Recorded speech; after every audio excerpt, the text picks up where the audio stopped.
Bem-vindos ao podcast da Praça de Pedro. Estamos em 2026, entramos num novo ano e por isso também na terceira temporada deste podcast, depois de 2 anos fantásticos, com grandes convidados, boas conversas. Damos assim início a esta nova temporada à volta das intenções do Santo Padre. Obrigado por estar connosco neste espaço de conversa, também de reflexão, à volta destas intenções mensais de oração do Papa, dos grandes desafios que a Igreja nos oferece também para rezarmos e também para nos envolvermos como cristãos na construção do Reino de Deus. E por isso estamos hoje aqui. Janeiro, o Papa Leão XIV oferece-nos como intenção para começar o novo ano a oração pela Palavra de Deus, para que ela seja, em primeiro lugar, alimento da nossa vida e depois para que seja fonte de esperança para as nossas comunidades. Eu sou o Padre António Santana, estou aqui para abordar este tema e nada melhor do que começarmos 2026 para além de um grande tema, aqui com o nosso convidado, o Sr. Dom António Couto, Bispo de Lamego. Posso dizer que é um especialista em teologia bíblica? Posso apresentá-lo assim? Pode apresentar como entender, não tem problema. Sim. É doutorado em Bíblia, não é? Sim. Em teologia bíblica, sim. Muito bem. Pronto. Obrigado por aceitar o nosso convite. Vamos começar sem mais demoras.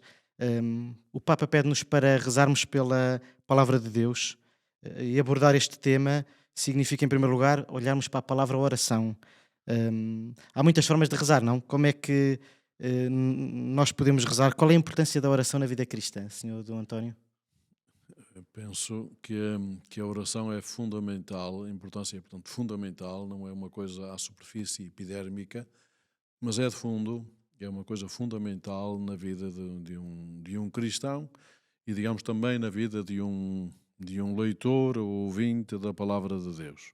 Não se pode, aliás, como diz bem a Constituição Dogmática Dei Verbum, não é possível ler bem a Palavra de Deus sem rezarmos. Tem que ser rezada, porque aquilo que é divino, e estamos a lidar com coisas divinas, que é a nossa vida e o dom da vida divina, a vida eterna que Deus nos concede, e nos concede também através da sua palavra, que é a Escritura, não é possível alcançá-la sem a oração. Se fosse possível alcançar o divino sem a oração, ele não seria divino.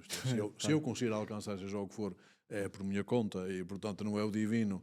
Para que seja divino, obviamente que a oração é importantíssima, porque, digamos, a palavra da Escritura é a superfície de um texto, que tem sílabas, tem palavras, é fonética, é sintaxe, e isso está lá e tem que se observar, mas por debaixo desses eventos, desses picos, desse vocabulário todo, é que está o sentido dessas palavras, desses textos, dessa sintaxe, dessa fonética, e o sentido é que é a verdadeira palavra de Deus.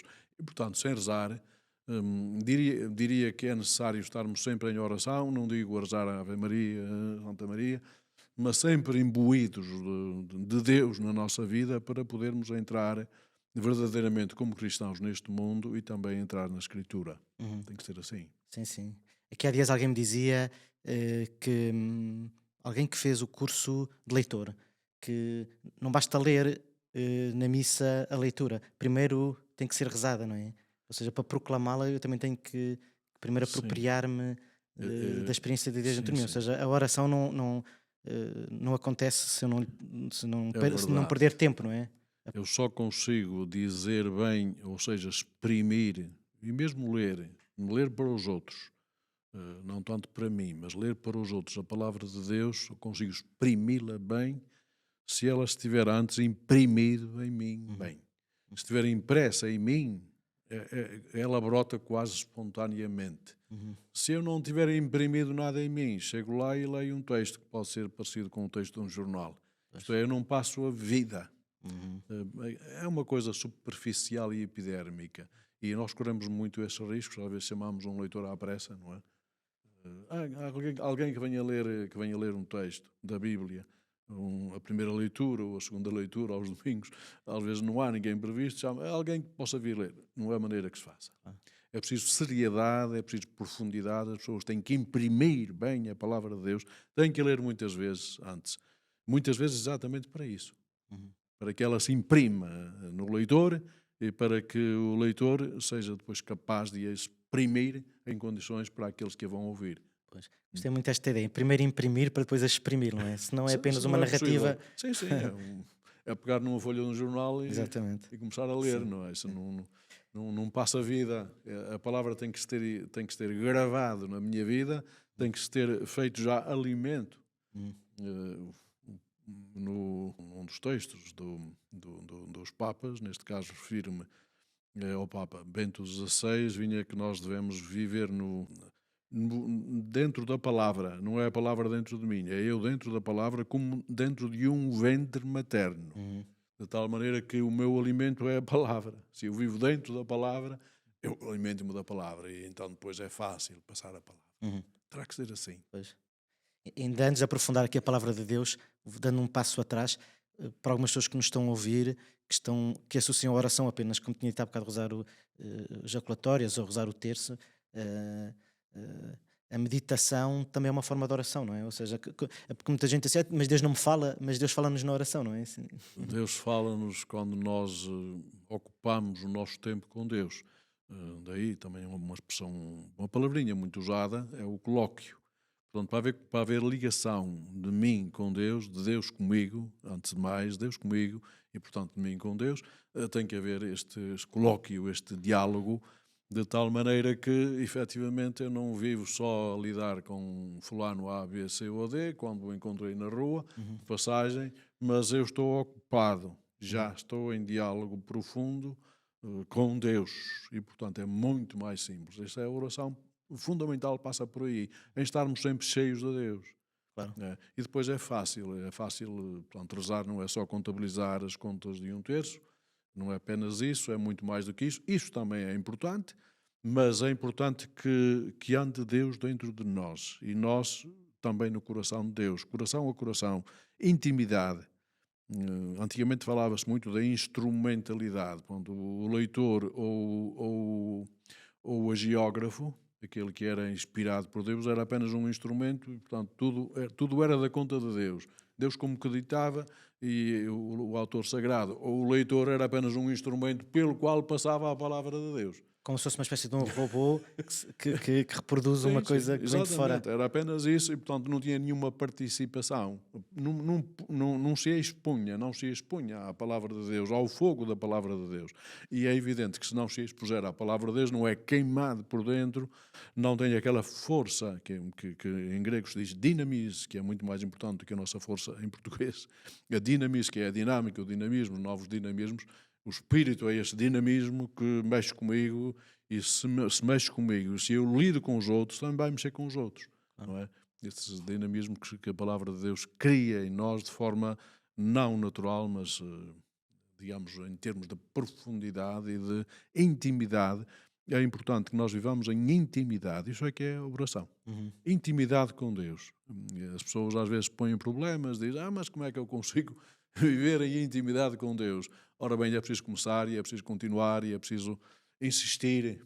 E falando da própria vida, não é? Com Deus, não é? A minha vida tem que estar embrulhada aí nesse... Se tenho um problema, falar desse problema com Deus, não é? E procurar respostas. Tudo. E então andar com coisas, quer dizer, não é possível. Eu passo muito tempo digamos, a ler textos bíblicos, a tentar estudá-los, a interpretá-los.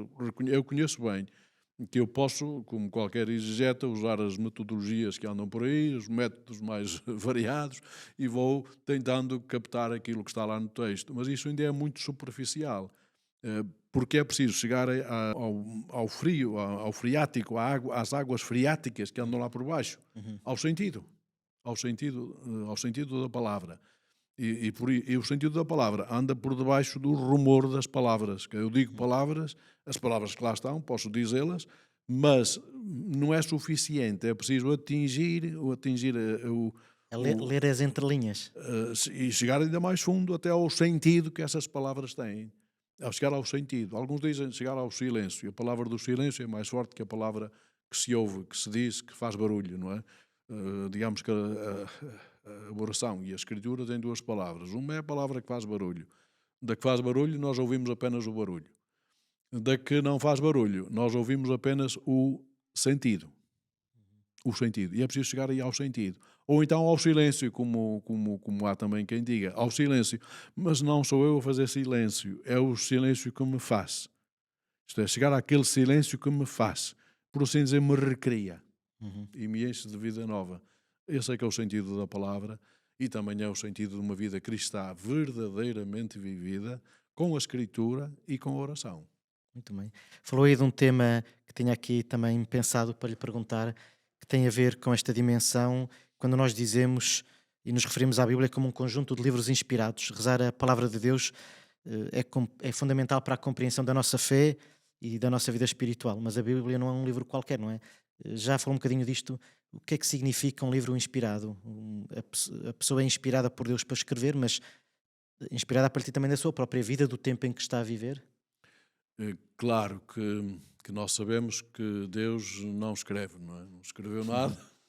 Não nos mandou Portanto, uma carta com o texto não escrito. mandou o texto e pegai lá o texto e lê do texto que vai aí tudo. Deus não procede assim, não é uma forma de Ou como o proceder. famoso quadro do Caravaggio de São Sim. António, que está o anjo a ditar e ele a escrever E ele simplesmente. escrever, pronto, isso não é uma cópia. A gente não faz cópias nem faz ditados. Era assim muitas vezes que se considerava que a palavra de Deus tinha que ser exatamente aquilo que Deus tinha ditado, porque partia desse princípio. Daí que há algumas pessoas que queriam, de preferência, se a palavra de Deus fosse em algarismos, era mais simples, porque era exatamente aquilo, não era 1, 2, 3 e não havia para onde fugir, não é? Como é em texto, dá muito mais trabalho.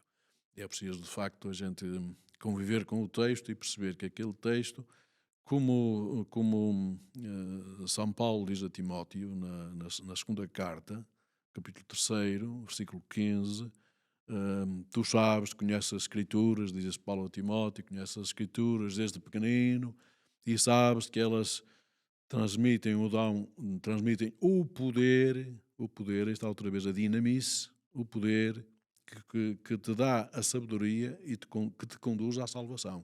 Portanto, as Escrituras não têm apenas um saber, isto é, não transmitem apenas um saber. E há, muitas vezes, os ditos exegetas, ou nós, corremos esse risco de ir apenas à procura do saber, isto é, da cultura, da língua, sei lá, da arqueologia, que está contida num texto bíblico. E isso não é nada. É preciso nós chegarmos à vida, à intimidade, à vitalidade que anda na Escritura. E por isso é preciso de sermos abaixo. De sermos abaixo. Ao tal poder, as Escrituras transmitem um poder e não apenas um saber, porque há quem se contente com o saber. A gente pode saber a Bíblia inteira, de cor, porventura de cor, ou um livro inteiro, ou um capítulo inteiro, ou citamos versículos de cor, como acontece com alguns intérpretes que andam por aí, não é? Leem versículos, decoram os versículos e vão ter com as pessoas, cá está aqui isto. Pois, isso é a superfície, mas é preciso chegar lá abaixo, ao poder que a Escritura passa. Tu sabes, Timóteo, e tu sabes, António, somos os dois Antónios, nós. E sabes, António, que é preciso atingir o poder da Escritura que te conduz à salvação. A salvação não está ao nosso alcance, isto é, não sou eu que a conquisto, é-me dada, e portanto a Escritura dá-me esse poder que me leva, ou que me pode levar à salvação. É isso que São Paulo diz a Timóteo com muita profundidade e dizendo-lhe, de facto, não te contentes com saber. Não basta saber. Há pessoas que sabem quase tudo sobre isto ou sobre aquilo. Até podem saber muito sobre a palavra de Deus, mas Muito, depois não muita ir coisa. à força, não é? À tal dinamismo. Exatamente, é preciso chegar à dinamismo da palavra e lá está o tal sentido que se obtém pela oração, porque as coisas que são divinas eu não chego lá. Se eu porventura apanhar e dizer que é divino, não é divino, é uma coisa que eu conquistei. O que eu conquisto nunca é divino. Claro. O divino tenho que o receber. Pois. Na catequese, lembro que quando a nossa catequista nos punha a ler a palavra de Deus, dizia sempre: a palavra de Deus é viva. E ela dizia: sempre foi viva ao longo do tempo. Por isso, mesmo que haja alguma coisa que vocês pensem que não é o vosso contexto, há sempre alguma coisa que a palavra nos diz a nós. Então, por exemplo, a lembrar quando São Paulo escreve a carta sobre Onésimo, o escravo, não é? Sim, Assim, eu posso pensar, hoje em dia não há escravatura, mas aquilo também pode ter a ver comigo, não é? Porque esta vida significa que nós desconstruímos depois o texto na realidade contemporânea e naquilo que estamos a viver em cada momento, não é? Se eu estou em sofrimento, posso tirar força, se eu estou em alegria, posso sim. confirmar a consolação, não é? Embora o texto tenha sido escrito há 2000 anos, mas a palavra é sempre viva. A palavra é viva. Pronto, isso, a carta aos Hebreus, por exemplo, é notável nesse aspecto. A palavra de Deus é viva e eficaz.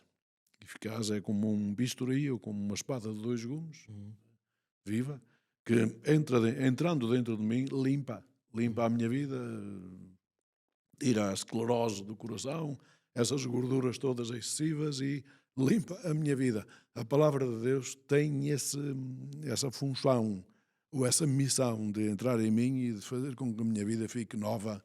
uhum, Isso é fundamental. Portanto, é assim que a nossa vida se pode renovar. uhum. Se não andamos pois sempre à superfície e é preciso de vez em quando mergulharmos um bocadinho mais lá para baixo para o tal lençol freático, Claro.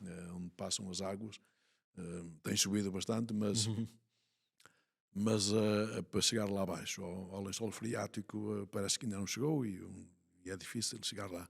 Mas nós temos que chegar quando lemos a Escritura e Uhum. quando rezamos também. Portanto, em vez de rezarmos só a superfície, fazer barulho, tal barulho, portanto, de barulho, apenas captamos o barulho, mas é preciso chegar ao sentido, e o sentido está lá mais em baixo. A Bíblia tem duas grandes partes, não é? O Antigo Testamento e o Novo Testamento.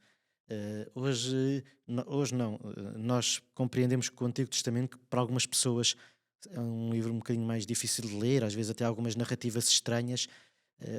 No fundo, nós podemos dizer isto para também ajudarmos as pessoas que querem pegar numa Bíblia. O Antigo Testamento prepara-nos para a vinda do nascimento de Jesus, não é? E depois o Novo Testamento é a tal profundidade, não é? Ou seja, e dentro do Novo Testamento podemos dizer que os Evangelhos têm aqui metem-nos no núcleo central do mistério de Deus porque nos falam da vida de Jesus. Pode-nos só contar um bocadinho o que é o Antigo Testamento, como é que nos prepara para o Novo Testamento e como é que nós podemos pegar numa Bíblia? Pegar nela tanto vale pegar pelo princípio, como pegar pelo fim, como pegar pelo meio, pegue-se por onde pegar. Nós temos que entrar dentro da Bíblia e deixar que a Bíblia entre dentro de nós. Desculpa, mas a maneira de pegarmos, quer no Antigo, quer no Novo Testamento, as pessoas podem escolher à vontade e pegar por um lado ou pegar pelo outro. Como dizia um confrade vosso, dos jesuítas, o grande exegeta, eu considero um grande exegeta e tenho quase todos os livros dele. Ele faleceu na passagem do milénio, penso que em 99 ou 2000, que é o Paul Beauchamp. Eu leio muito o Paulo Bachan e ele diz: sim, Cristo não vem lá no fim das Escrituras, vem, sai do meio das Escrituras. Isto é, a Escritura toda, de facto, fala dele. E ele próprio o diz. E, começando lá por trás, isto fala de mim, toda a Escritura fala dele. E, portanto, ele está em todas as páginas das Escrituras. Se nós virmos digamos, em filigrana, isto é, se pusermos como uma página, seja ela qual for, em filigrana, isto é, voltada para o sol, diz ele, pois, do outro lado a gente vê, podemos não ver nas letras que ali estão, mas do outro lado da página, vista em filigrana, posta frente ao sol, a gente vê passar, digamos que um Jesus Cristo. Uhum, Em todas as páginas. Seja do Antigo, seja do Novo. É claro que o Antigo Testamento é escrito quase todo em hebraico, com uma parte também em aramaico, outra parte já em grego, para nós católicos. Para os hebreus não, que é tudo, eles só aceitam mesmo o que está escrito em hebraico, mas a cultura é outra, às vezes mete-se lá aquelas guerras, aquelas barulheiras que as pessoas dizem, que isto não pode vir na Bíblia, isto não pode ser, não pode ser. Aquilo são exatamente maneiras culturais vividas naquele tempo em que o autor sagrado também é um verdadeiro autor. Portanto, Deus é verdadeiramente o autor da Escritura e inspira os seus geógrafos, mas eles são também verdadeiros autores e as suas capacidades e sensibilidade não é anulada por Deus. Digamos que Deus é o tal sentido, passa o sentido a um agiógrafo que vai depois pôr por escrito, mas quando ele põe por escrito esse sentido, que está lá no fundo, ele põe segundo as suas palavras, com o seu vocabulário, se é um hebreu, depois vai escrever em hebraico, Se fosse português, escreveria em português, e também dentro da cultura que é a sua.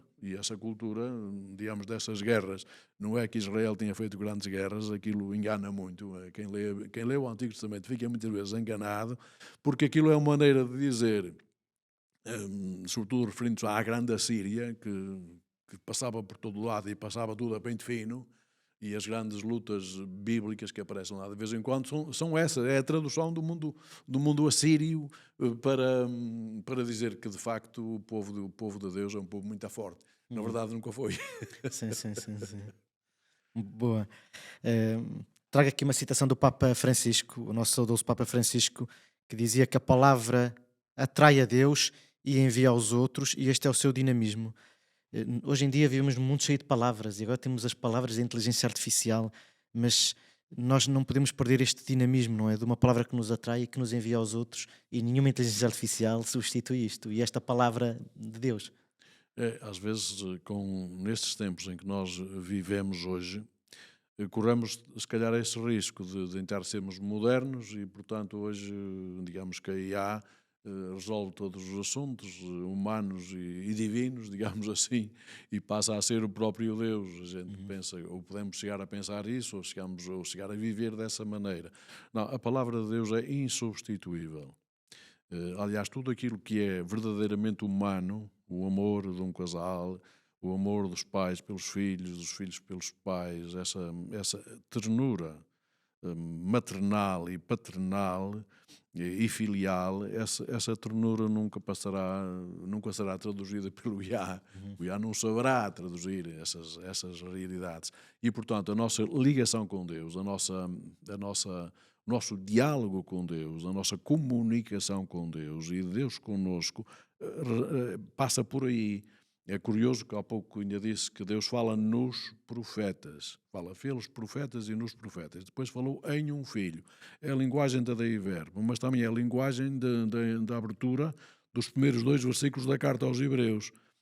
Deus falou antigamente, de muitas maneiras, aos nossos pais, nos profetas. Nos profetas. Fala em. Não é fala por, através de, era passageiro.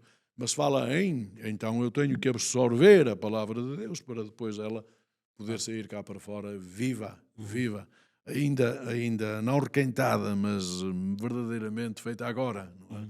E que chegou a mim, e está atualizada. Essa realidade, e depois Deus falou aos nossos pais nos profetas, e nos últimos dias falou-nos em um filho. Mas falou o quê? Não está lá dito. Não tem complemento direto. Isto é extremamente importante, porque se Deus tivesse dito isto e aquilo, pronto, a gente gravava. Não interessa isto e aquilo, foi o que ele disse. Não, falou, isto é, Deus conversa, fala connosco. Pois, porque a inteligência artificial, no fundo, é uma resposta mecânica a partir de informação que recolhe, enquanto que a palavra de Deus entranha-se, não é? E, portanto, fala através das entranhas da nossa vida, não é? Mas é extremamente importante perceber que Deus fala e fala nos profetas, e a gente pergunta, mas falou nos profetas, falou o quê? Não vem lá no texto. Só falou nos profetas, falou em um filho. Portanto, e depois diz que veio ao nosso encontro para conversar com os seus filhos. Mas conversou o quê? Não veio lá. Conversa é uma conversa. Conversa de amigos, íntimos. E, portanto, é aí que nós temos que chegar como verdadeiros, e penso que também é essa dinâmica, esse dinamismo de que fala o Papa Francisco, é essa maneira de nós podermos estar em permanente diálogo com Deus, sem estarmos a falar disto ou daquilo. Isto é, Deus não me diz, agora faz isto, agora faz aquilo, que às vezes é o que as pessoas querem. Se Deus me manda a fazer, eu faço. Mas como não manda, não fazem, não é? Que Deus nunca diz isto ou aquilo. Deus comunica connosco, fala connosco, como um pai com um filho, como um amigo com outro amigo, fala connosco. É uma conversa. E, portanto, nós depois é que temos que começar a ver, pois esta conversa, esta intimidade que eu tenho com Deus e que Deus tem comigo, tem que se traduzir em alguma coisa, não é? Claro, claro. Mas o importante mesmo é o diálogo. Claro. Muitas pessoas têm dificuldade em rezar a palavra de Deus porque também a conhecem pouco. E por isso também para rezarmos melhor, e penso que é uma das grandes lacunas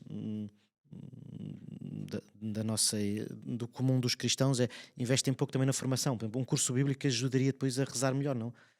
Acha que desafio é que deixa para também conhecermos melhor? Vale a pena investir num curso bíblico, procurar algum bom livro? Isso depois também nos ajuda, porque conhecendo melhor, também rezamos melhor. Sim, é imprescindível. É imprescindível. Nós temos que nos preparar, que nos formar e, portanto, cursos, eu diria até mais percursos, porque um curso dá sempre a ideia de ser uma coisa escolástica, não é? Com aulas e não sei o quê. Isso é um curso. Um percurso é um caminho que eu estou a fazer para atingir verdadeiramente aquele lençol freático do sentido das palavras que lá estão. Isso é imprescindível. Bom, se eu nunca abrir o livro da Escritura, se a Escritura estiver lá na estante, como fazem muitos, temos muitos livros na estante e a Bíblia pode estar na estante, não mexe nada comigo, não é? É importante pegar nela. À primeira vista, qualquer cristão sério e empenhado pode abrir uma página e dizer: mas eu não percebo nada disto. Pois, tem que insistir, tem que repetir, tem que ler outras páginas, mais à frente ou mais atrás, porque isto é imprescindível, mas que temos que aprofundar e entrar dentro deste ventre materno, que é a seiva que alimenta a minha vida e que alimenta a vida de todos os cristãos. Isso é imprescindível. Portanto, temos que trabalhar também. Temos que nos empenhar. Acho que sim, que temos que fazer muito mais coisas. Não basta os cursos, digamos, bíblicos que se fazem apenas para aqueles que frequentam a Universidade Católica ou outra instituição qualquer, mas é preciso que haja ao nível das paróquias, que haja encontros sérios. Não digo um encontro aqui e outro acolá. Encontros permanentes. Nós devíamos. Para catequistas, para toda a sim, gente, sim, sim, para toda a gente. toda a gente. Nós devíamos viver em permanente diálogo com a palavra de Deus. E isso nos faz. É curioso que a gente vai ver aquelas escolas antigas do tempo de Orígenes, do tempo de Inácio de Antioquia, do tempo de João Crisóstomo, do tempo de Agostinho. Essas escolas funcionavam sempre.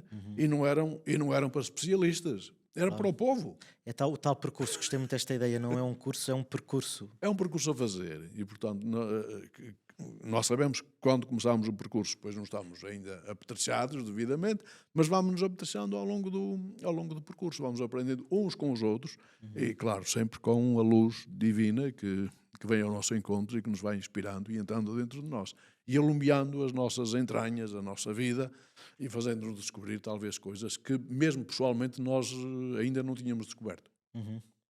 O Papa Leão XIV, nesta intenção, diz que a palavra de Deus, para além de ser alimento da vida, é também força de esperança das comunidades. Nós acabamos agora o ano jubilar, o ano santo, que teve como tema Peregrinos da Esperança. Hoje, no mundo em que vivemos, é fácil desesperar, não é? E a palavra também nos traz esperança para vivermos a vida e olharmos para a realidade, para além daquilo que ela acontece, como num horizonte de esperança maior do que o desespero dos dias de hoje. Estou a pensar, por exemplo, nestas guerras da Ucrânia, ou problemas sociais que as pessoas podem passar. Não é? Há aqui uma fonte de esperança que não é só individual, é da comunidade, que a palavra também dá, não é? Ou seja, não é só a interação pessoal entre eu e o texto, é também força e fonte da comunidade. Sim, e isso está expresso também na Escritura Santa, sei lá, lendo a cartinha a Tito, que é uma cartinha pequena, de São Paulo a Tito, ele fala, pelo menos duas vezes, logo a abrir o primeiro capítulo e depois também durante o terceiro, ele fala da esperança da vida eterna. Tudo somado, a esperança que é a vida eterna, quase que é um genitivo epesigético. A esperança que é a vida eterna. Portanto, de facto, a esperança de que as pessoas falam habitualmente é uma esperança a metro. Pequena esperança, isto é, amanhã eu vou ter sorte e vai-me sair o Euromilhões. É uma pequena esperança que não vai acontecer, mas são pequenas esperanças. Ou amanhã vai acontecer isto. Uma pessoa doente tem esperança em que fique melhor, em que fique saudável. São pequenas esperanças. Ou amanhã tenho um programa, tenho esperança que esteja sol e não esteja a chover. Sim, exatamente. Amanhã vai estar chuva, vai estar sol. São esperanças a metro, ou a milímetro, ou seja como for. Pequenas esperanças. Isso não se pode chamar bem esperança. A esperança mesmo é a esperança da vida eterna, isto é, a tal vida divina à qual nós temos acesso, não pelas nossas forças, nem pelas nossas capacidades, mas porque Deus nos a dá. E São Paulo fala a Tito na esperança da vida eterna, e a Timóteo também, a esperança da vida eterna, ou então Jesus Cristo, a nossa esperança. Isto está na carta a Timóteo. Jesus Cristo é a nossa esperança, ou então mesmo a esperança da vida eterna. Essa é que é a grande esperança. Se nós não... E hoje falamos muito pouco nisto. Vou aproveitar esta oportunidade para dizer isto. Efetivamente, nós não falamos quase da vida eterna, que é a vida divina, a vida que há em Deus, que Ele nos comunica, que é comunicada logo no nosso batismo e que nós depois temos que alimentar, não é? A vida divina. A vida divina não é um futuro, não vai acontecer depois da morte, um futuro perpétuo, um futuro permanente. É um presente, já um presente perpétuo. Nós já vivemos essa vida divina que já nos foi entregue, já nos foi dada, temos que começar a vivê-la já, desde já. E, portanto, é nesse sentido que me parece que é preciso pensar bem a esperança. Porque hoje as pessoas morrem e para a grande parte das pessoas que nós conhecemos bem, acabou tudo. As pessoas, ponto final, parágrafo, este foi sepultado, acabou tudo, acabou a história dele. E, portanto, também para a própria pessoa que fica é um luto difícil de fazer porque é um ponto final, não é? A Exatamente. esperança também ajuda a olhar para a frente. E onde é que está a esperança? Se a esperança é um buraco com um monte de terra, onde é que está a esperança? A esperança vai só até aí? São pequenas expectativas que vamos gerindo ao longo do dia-a-dia? Ou temos essa maneira de ver que a minha vida não acaba ali, que a minha vida continua, está já alimentada pela vida divina e que a vida divina nunca morre. Nunca morre, que de resto São João repete isso a torto e a direito, quer no Evangelho, quer na primeira carta. E os encontros que nós vemos nos Evangelhos do ressuscitado também são sempre geradores de esperança, não é? A comunidade de repente que encontra vida depois da morte de Jesus, mas que não é só o encontro com ele, que também é esperança para a própria comunidade, não é? E nós vemos que os apóstolos saem do cenáculo depois do Pentecostes, parece que renovados e de uma experiência traumática, mas saem com capacidade de fecundidade de uma igreja que perdura até hoje, não é? E isso também é aquela esperança que nasce da ressurreição. Mas tem que ser assim. E eu penso que nós temos perdido um bocadinho esse sentido. Temos falado pouco, e curiosamente a gente lê os padres apostólicos dos primeiros séculos e depois os padres da igreja, lemos e é um assunto que anda sempre lá nas homilias deles e nas conversas deles com o povo. Sempre falam da divinização por graça. Eu não tenho direito a ser divino, não tenho direito, mas por graça Deus criou-me como seu filho e, portanto, eu vivo essa dinâmica já da vida divina em mim e devo cultivá-la aqui já, não devo estar à espera. Já devo viver aqui, então, obviamente que a morte não é esse fim trágico, ponto final, parágrafo, em que uma vida termina. Portanto, eu penso que não há esperança possível se nós taparmos aí a nossa vida e formos, digamos, animais como outros animais que morrem e acabou tudo, mas temos que ver isso com essa perspectiva grande de nossa vida não terminar aí. Isso é que é esperança. Sem isso há pequenas esperanças, expectativas, meras expectativas, mas não esperança. Estava a ouvi-lo e estava a pensar, temos que sugerir ao Papa Leão, numa das próximas intenções, rezarmos mais pela vida eterna, como caminho que começa já agora, o tal processo. Eu acho que pode ser uma bonita intenção, porque de facto hoje fala-se pouco da vida eterna e é essa que é a grande força da comunidade. E é o grande dom que Jesus nos veio trazer. Do cristianismo, é que a nossa vida não termina aqui e continua, e que a terra já é a vida eterna, não é? Se nós retirarmos isso, ficamos com muito pouca coisa. Pronto, é uma expectativa de uns 50, 60, ou 70, ou 80 anos, ou 100 anos, hoje é possível isso. São essas simples expectativas, cada um pensa que vai viver o melhor possível, mas pronto, que vai acabar. Ora bem, aí onde é que fica a esperança? Claro. São pequenas expectativas só e não há esperança. Temos que olhar muito mais para isso, penso. E tenho pensado um pouco isso ao longo do jubileu que passou e não sei se nós chegamos a tocar bem esse ponto. Sim, porque de facto a esperança é Cristo e a esperança é a vida eterna, não é, para o cristão? É isso, senão que esperança que fica? Claro. Ficam expectativas. Expectativas, sim. Uma última pergunta, para terminarmos, como estamos a começar um novo ano, aqui olhando um bocadinho para os jovens, que conselho é que dá aos jovens que querem, que podem pegar na palavra de Deus e podem rezar com ela, assim, o que é que diria a estes jovens para este ano que estamos a começar? Os jovens são sempre, a gente diz sempre que são o futuro da igreja, e, e falamos muito para os jovens, e é bom que os jovens que efetivamente andam por aí e muitas vezes deixam-se levar por outras ideologias, por Por outras muitas palavras, também podemos ideologias, dizer assim. que os prendem e também maneiras de viver mais fáceis, não é? E vão facilmente atrás dessas coisas que depois eles verificam que foram enganados. Foram enganados. E, portanto, também aos jovens fica este imenso desafio de tentarem de ser lá o lençol freático e de lerem um bocadinho mais, com carinho e com muita atenção, a Escritura Santa, de frequentarem os sacramentos, que são é a comunicação da vida divina que Deus comunica a cada um de nós, qualquer sacramento, que se aproximem da igreja, que entrem na igreja, que não tenham medo das portas da igreja, que não são só para sair, são também para entrar, que entrem na igreja, que rezem um bocadinho também com a comunidade, porque às vezes eles fazem comunidade à parte, são só para eles, só jovens, digamos que não nos querem entender já nem com os pais, com a geração dos pais e muito menos já com a dos avós e depois dos outros, não querem e separam-se muito, afastam-se muito, que sintam a alegria de viver em comunidade, e é na comunidade que a palavra de Deus é vivida, é partilhada e que a esperança se alimenta. É engraçado dizer isto, tinha aqui esta nota no jubileu, ano passado, no jubileu dos jovens, por falar da vida sacramental, o Papa dizia mesmo isso, que eh, o alimento na amizade com Jesus passa pela oração, depois dizia pela confissão frequente, pela Eucaristia e depois pela caridade generosa. Que E no fundo fácil. é a comunidade e é a vida sacramental. Sim, sim. Pronto. Eu acho que isto tudo vem ao de cima quando nós entramos verdadeiramente em diálogo com Deus, ou deixamos Deus dialogar connosco, entrar na minha vida. Se Deus entra na minha vida, vai acontecer muita coisa. E é preciso Coisas boas. talvez dizer uma coisa, só uma coisa, que é assim, o bom leitor das Escrituras, ou o bom cristão, é aquele que se deixa surpreender. Que não está tudo controlado, tudo medido, tudo pautado e vai acontecer isto e aquilo, que agora nesta altura, naquele tempo, naquele mês, naquele ano, vai acontecer tudo assim.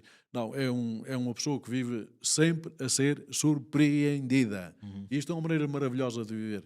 Sim. Sermos sempre surpreendidos, porque Deus é surpreendente e quando tudo for monótono e banal, aí não está Deus.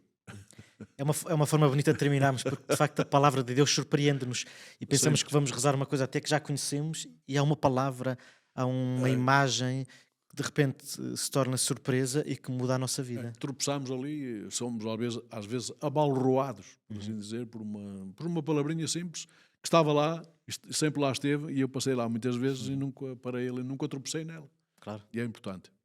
Muito bem, muito obrigado. Uma coisa Nada, pelo amor de que me Deus. surpreendeu desta nossa conversa, o Sr. Dom António ia respondendo às perguntas, citando passagens bíblicas. Pronto, significa que a conhece por dentro, nessa profundidade do lençol freático. Pronto, é bonito quando nós olhamos para a vida e começamos a pensar: pronto, São Paulo disse isto, Jesus disse aquilo, pronto, isto tem a ver comigo. Portanto, essa familiaridade com a palavra de Deus, depois desconstruída no dia a dia, é de uma riqueza muito grande. Muito obrigado Nada, eu que por nos agradeço. receber também aqui em Lamego, nesta terra bonita e na sua casa. Obrigado. Eu que agradeço muito agradeço também o trabalho que vocês fazem em prol da oração, não apenas do Papa, mas da Igreja, tudo somado à oração da Igreja, e é Exatamente. a nossa ligação cada vez mais forte com Cristo, e com os nossos irmãos que a oração faz e nos traz. Obrigado também pelo vosso serviço. Nós estamos a começar uma nova temporada a editorial Apostolado da Oração tem um pequenino livrinho que se chama Evangelho Diário. É uma boa ferramenta para 2026 porque nos oferece, para além do Evangelho de cada dia, que podemos rezar e que nos ajuda a entrar, como dizia o Senhor Dom António, em profundidade neste lençol freático das entranhas da vida e da palavra. Tem também uma pequenina oração que nos ajuda depois a desconstruir esta palavra de Deus. Portanto, deixamos aqui também como sugestão para 2026 para acompanhar a oração este pequenino subsídio que se chama o Evangelho Diário. Fique connosco nesta nova temporada. Reze por nós que nós rezamos por si.